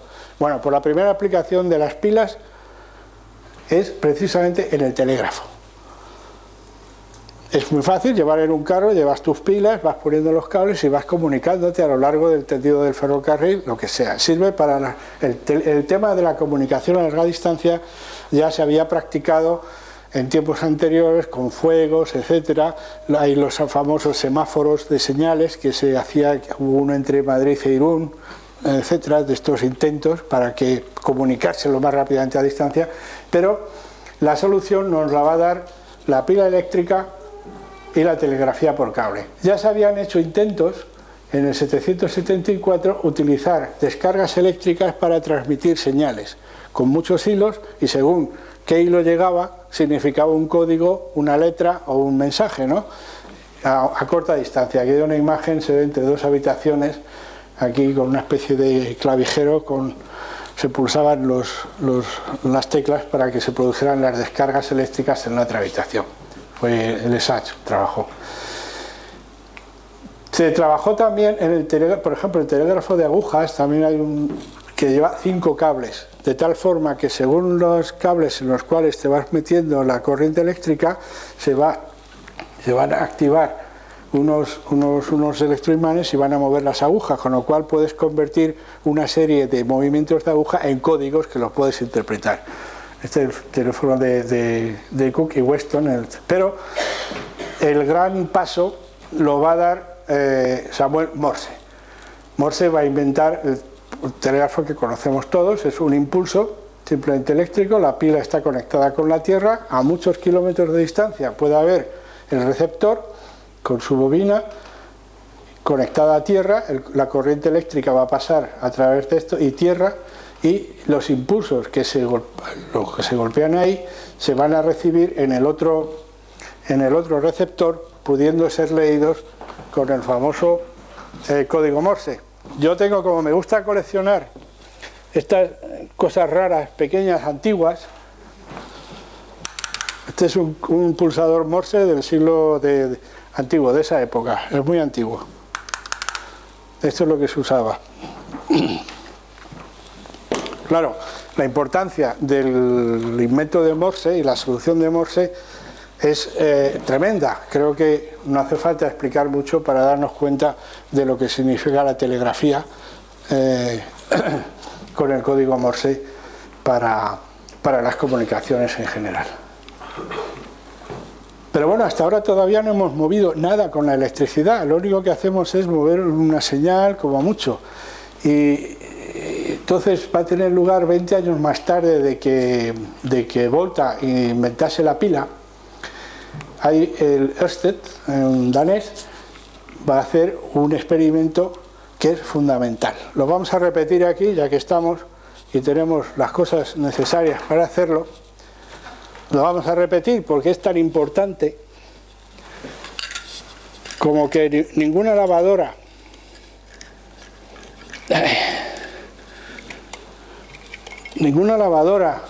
ningún motor eléctrico o ventilador de los que tenemos en casa funcionaría sin este experimento.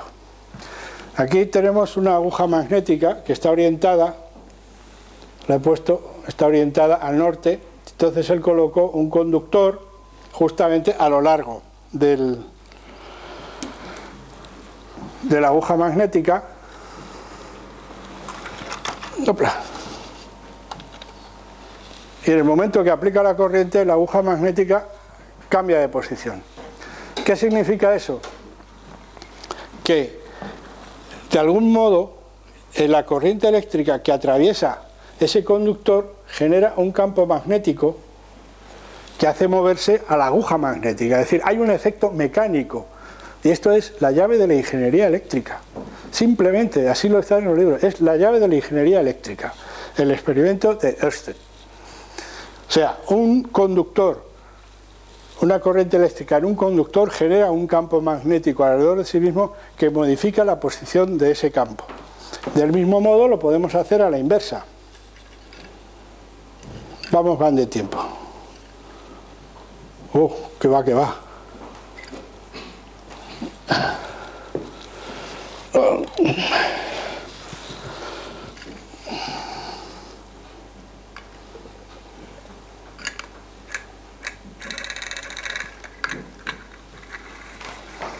Podemos hacer el experimento al revés. Podemos generar un campo magnético fijo que no se mueve y pasar una corriente eléctrica. ¿Qué va a ocurrir? Que se va a generar una fuerza de rotación y va a mover una pequeña bobina. Eso es un motor eléctrico. Primitivo, es un motor eléctrico. A partir de ahí podemos hacer un montón de cosas. No solamente nos quedamos con el experimento de Ørsted y sus posibilidades tremendas que tiene, sino el siguiente experimento es el de Faraday, que descubre el electromagnetismo, es decir, una corriente eléctrica en una bobina produce un campo magnético, ese campo magnético en otra bobina produce una corriente eléctrica. Esto es importante, esto no funciona sin eso, porque se usan los transformadores. Y para más INRI, también en esa época muy temprana, en el 865, en el 888, Hertz descubre las ondas eléctricas, es decir, él hace un experimento que produce unas descargas con un carácter de Runkov potentes y observa que aquí hay una antena, un receptor, y produce una chispa cerca. Es decir, de algún modo se ha transmitido una parte de esa energía, se ha transmitido al otro aparato. Esto lo hemos visto en casa, todos los que teníamos en casa antiguamente, los timbres aquellos de chicharra. Si os acordáis, muchos de ellos, cuando se apretaba el timbre sonaba la radio, producía una interferencia, hacía que ya está. era precisamente eso. La chispa eléctrica producida en el bobinado de chicharra, del triple chicharra, producía una interferencia eléctrica, una onda que la captaba la radio, y por eso nos molestaba. Joder, que mal vamos. Lo siento. Hemos perdido mucho tiempo, pero bueno. Vamos a avanzar. Las máquinas eléctricas. A partir de ahí, el desarrollo va a ser continuo y constante. En el 32, Hipólito Pixi fabrica el primer generador de dinamo, daba una manivela y producía corriente eléctrica. Un poco más adelante, Zenón Grame, es un francés, crea una máquina que además la hace funcionar como generador y al mismo tiempo como motor. Es decir, la conecta con una máquina de vapor, se pone a girar y al mismo tiempo la corriente eléctrica que genera aquí la utiliza una máquina idéntica como corriente para hacerse funcionar. Realmente una dinamo y un motor son prácticamente lo mismo, es solamente una inversión de tema. Producción y distribución de la electricidad. Bueno, pues a partir de ahí, fijaros ya que en el 82 Edison construye la primera central eléctrica en Estados Unidos, en Pearl Street, para suministrar electricidad a abonados. Realmente tenía como 400 abonados en los alrededores, se hacía un tendido eléctrico y ya empiezan a utilizar la electricidad en las casas. En el 89 la firma Ferranti instala la primera central eléctrica en Inglaterra, en Deptford, en el 89. En 1889, estamos ya acercándonos al final del siglo. Bueno, ahora ya tenemos máquinas que nos producen electricidad y que podemos distribuirla, una vez que hemos salvado muchos problemas de conductores, aisladores, etcétera, etcétera. Pero va a haber una cosa, la producción y la distribución de electricidad va a ser protagonista de una gran contienda. Corriente alterna continua o corriente alterna. Va a ser una controversia tecnológica y financiera muy importante. ¿Por qué? Si queremos transmitir corriente a larga distancia, la única forma de hacerlo, dijésemos eficazmente, es con corriente alterna. La corriente continua, hay un problema, y es que los cables se calientan. Todos sabemos que los cables cuando pasa la corriente se calientan. Entonces, ¿cómo puedo transmitir yo energía de un sitio muy lejano a otro con unos cables que me van a hacer perder energía?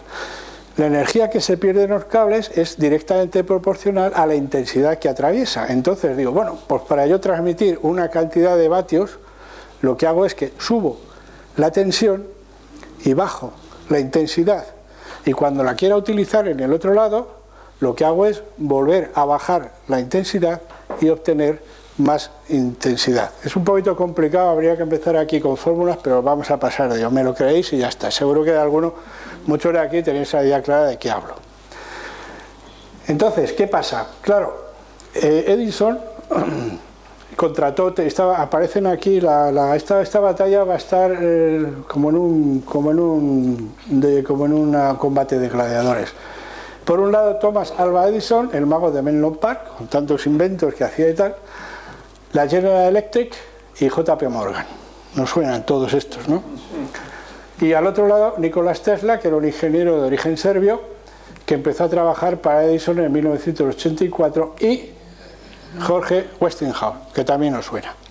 Bueno, entonces, en esta historia, la razón la tenía Tesla, es decir, si queremos transmitir electricidad con eficacia, tiene que ser corriente alterna y no continua, que era el hobby del señor Edison. Como el señor Edison era un tío genial, pero tenía un problema, y es que si la idea no era suya, era una mala idea, entonces machacó todo lo que pudo a Tesla, y menos mal que Westinghouse compró todas las patentes de Tesla y se dio cuenta de que ese era el camino y empezó a promocionar y hacer que toda la corriente eléctrica se transmitiese por corriente alterna, que es la que tenemos. Es que sin esto no tendríamos electricidad en todas las casas, de verdad.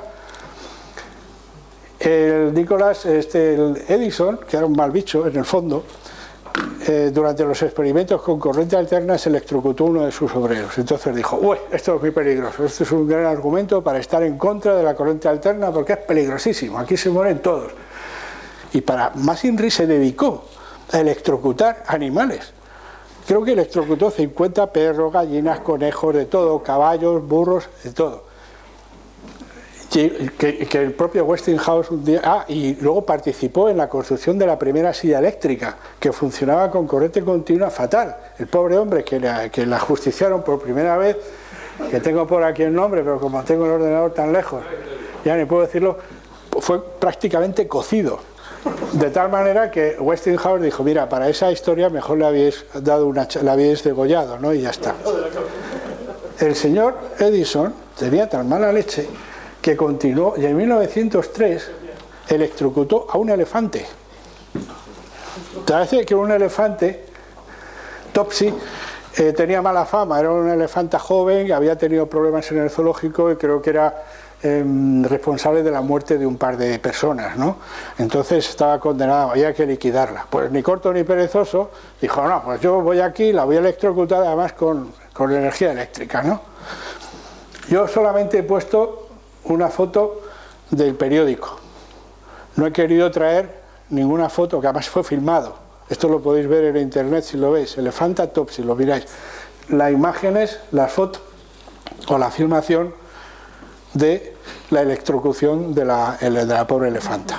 He traído solo esto porque me daba vergüenza tener aquí la foto de la elefanta, eso me pareció demasiado fuerte. Tesla, por otro lado, aquí le vemos en una foto en su laboratorio, trabajaba con altas tensiones, tremendos, tenía unas ideas fabulosas, era muy fantasioso, incluso soñaba con la posibilidad de transmitir la energía eléctrica sin cables. Realmente eso es posible. Cuando recibimos la radio, una onda de radio es una onda electromagnética que nos llega y que la amplificamos. Entonces pensaba, bueno, si yo puedo fabricar una torre, una antena, de hecho la antena existe todavía como una ruina, y puedo fabricar una corriente eléctrica tan potente, una onda electromagnética tan potente que llegue a cualquier sitio y sin cables la gente la pueda sintonizar y hacer funcionar un motor.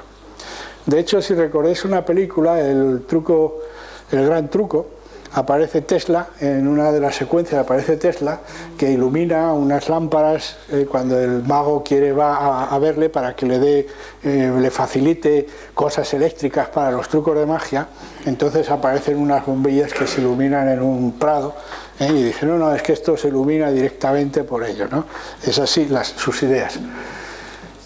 ¿Qué es lo que pasa al final? Pues que el amigo Tesla, lo mismo que a Papin, murió olvidado, arruinado, y creo que muchísima gente incluso desconoce la existencia de este hombre al cual debemos realmente el poder utilizar la energía eléctrica indiscriminadamente en cualquier sitio y en cualquier lugar. Es Nikola Tesla, no Edison ni cualquier otro, es él. Bueno, a partir de ahí, cuando ya tienes, pues ya se puede utilizar la energía eléctrica. Empezamos con la iluminación en las calles, que era un gran problema, con las lámparas de arco,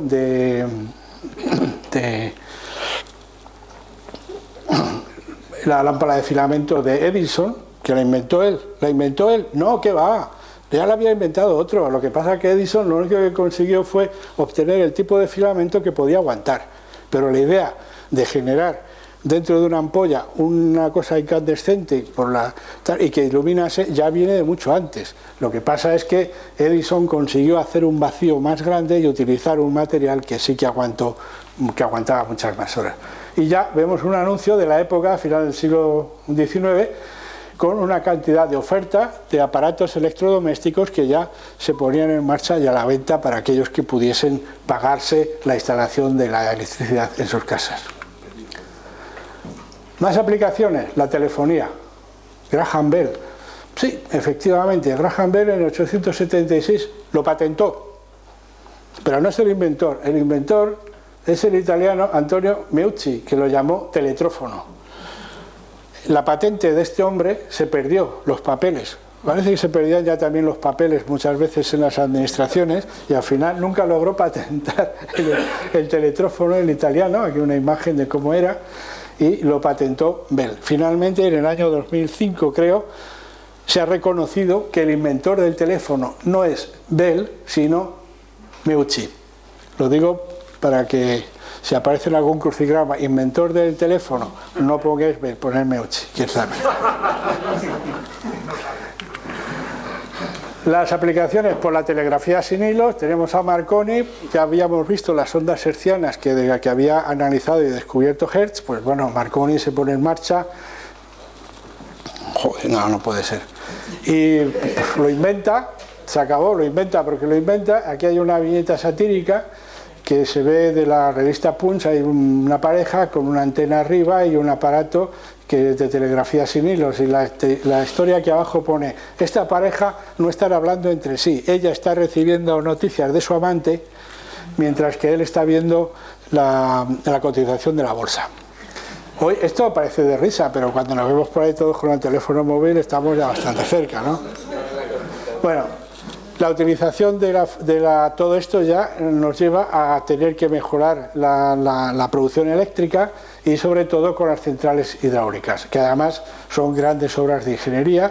Por un lado, las turbinas de tipo Pelton, esta de aquí, que es cuando es un salto de agua muy alto, el agua viene de muy alto, aquí abajo, o las turbinas de tipo Kaplan, Francis, que son cuando el agua viene de presas, además se necesita una gran obra de ingeniería para construir.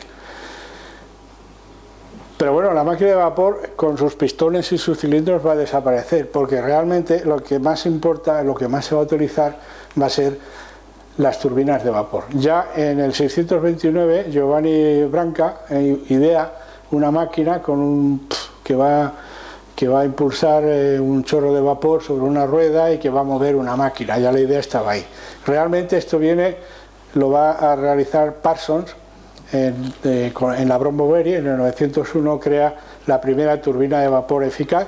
El esquema es muy simple: para una central eléctrica seguimos quemando combustible para producir vapor, y por aquí dentro pasa el vapor, se mete en la turbina, se produce electricidad, el agua vuelve al condensador, etcétera. Es lo que es normalmente una central eléctrica. La movamos por carbón, la movamos por petróleo o incluso con energía nuclear. Con lo cual tenemos ya un sistema muy claro y muy completo de distribución eléctrica. La central eléctrica lo lleva a 36.000 kilovoltios, 36.000 voltios, por ejemplo. La tensión de creación se transmite incluso entre 118.000 y 380.000 voltios, y en diversas estaciones de transformación nos llega a nuestra casa de nuevo entre 125 y 200.000 voltios, gracias a Faraday con su experimento de electromagnetismo, y a Tesla, que consiguió introducir la corriente alterna.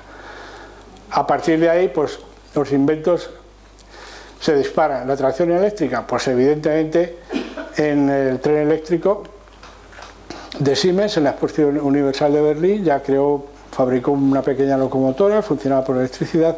La primera locomotora eléctrica de uso industrial con motor trifásico se fabricó y se instaló en Hungría. La diseñó un ingeniero, Kálmán Kandó, en Hungría entre el 98 y el 902. Ferrocarril en España, pues el ferrocarril turístico del Monte Uría, en San Sebastián, en el 9, y el primer ferrocarril eléctrico de vía ancha en 1911, para un tramo entre Gregal y Santa Fe. Había problemas con las locomotoras, consumían demasiado carbón y aquello no funcionaba. Motor de combustión interna, nos faltaba. Motor de combustión interna, ya tuvieron intentos Huygens y Papin, que trabajaban juntos en aquella época, de utilizar explosiones de pólvora para mover un pistón y hacer que aquello produjese trabajo. Eso no llegó a ningún lado porque Colbert no les daba el dinero para los trabajos. El ministro de Hacienda de Francia les cortó el grifo y no pudieron continuar. Se fabricó un motor de gas, curioso.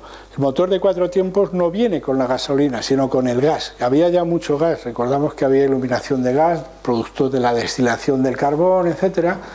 Y el primer motor eficaz es la Gaskraftmaschine de Nikolaus Otto, que funciona con gas. Más tarde Daimler fabrica el primer motor portátil.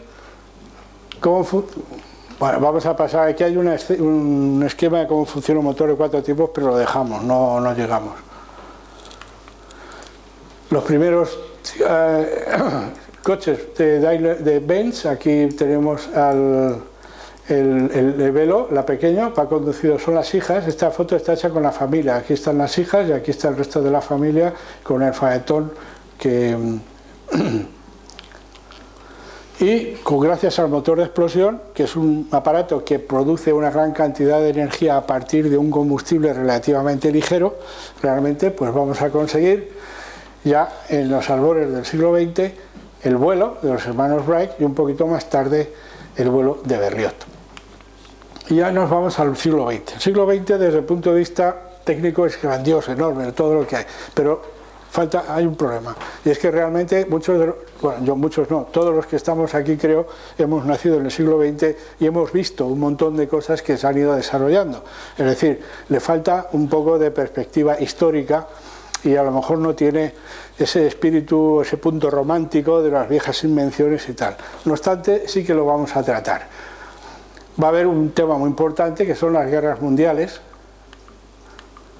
Las guerras mundiales van a ser precisamente uno de los elementos y factores de desarrollo de toda esta tecnología. Desgraciadamente la guerra, los conflictos militares van a impulsar todo eso. Muy importante, el petróleo, el automóvil y la fabricación en serie. Creo que son temas justo del siglo XX. La primera explotación petrolífera importante aparece en Toonsville, en Pensilvania, y no por gasolina para el automóvil, sino porque el petróleo se usaba para destilar el petróleo de los quinqués, que era muy necesario para la iluminación. Ese era el punto de partida. La fabricación en serie. Pues Henry Ford nos pone ya en marcha su fabricación del Ford T con un sistema de fabricación en serie, con operaciones pequeñas, hechas por muchos hombres, pero siempre la misma operación, y tenemos los inicios de la gestión científica del trabajo, va a ser muy importante en todo el siglo XX, pues ya sabemos Taylor, Gantt, el que hizo los diagramas de Gantt que usamos para las planificaciones, y Henry Fayol, que es el fundador de la administración moderna. Todo esto está muy bien, pero a lo mejor a los obreros que trabajaban pues no les gustaba tanto, entonces me he permitido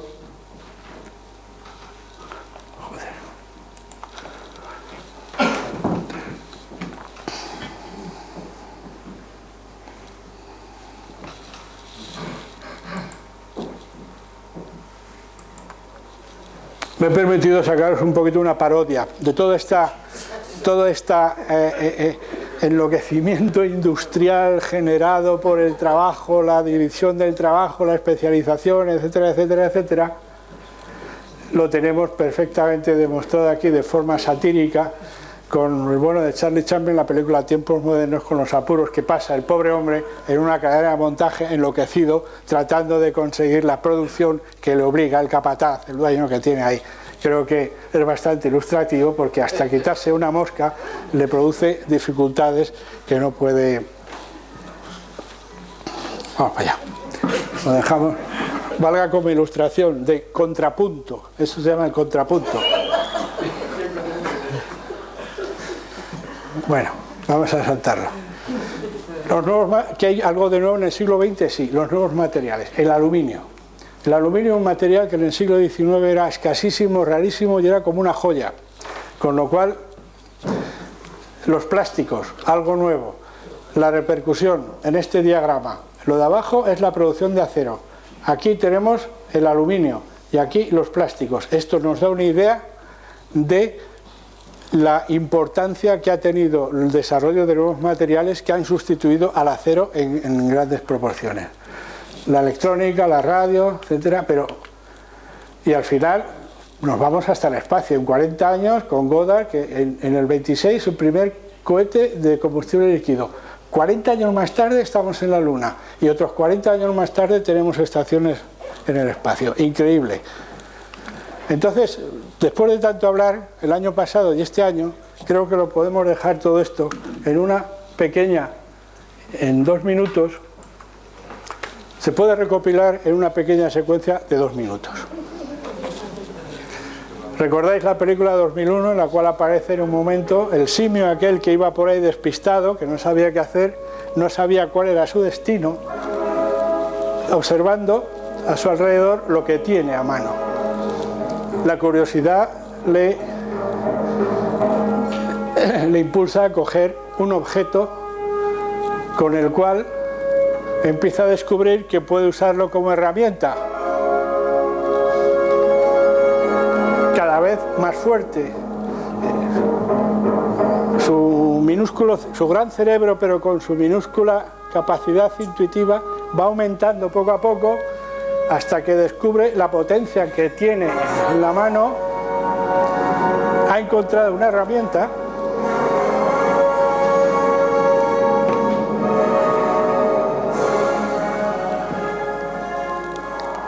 y, lleno de euforia, la lanza al aire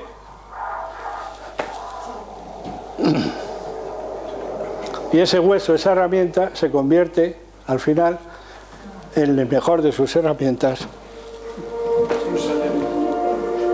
un vehículo espacial para salir al espacio y ver nuestra casa desde fuera. Eso es todo.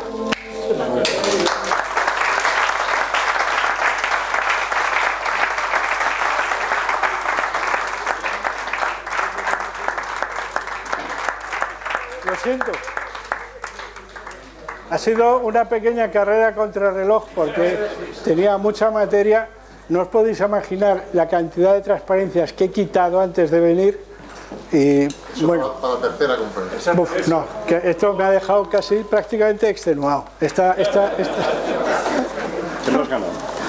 Un diploma Muy bien. mucho valor monetario, pero bueno. Nada, pero lo agradezco enormemente a todos vosotros que me habéis escuchado. Pero que te vayas preparando porque esta parte final hay que desarrollarla.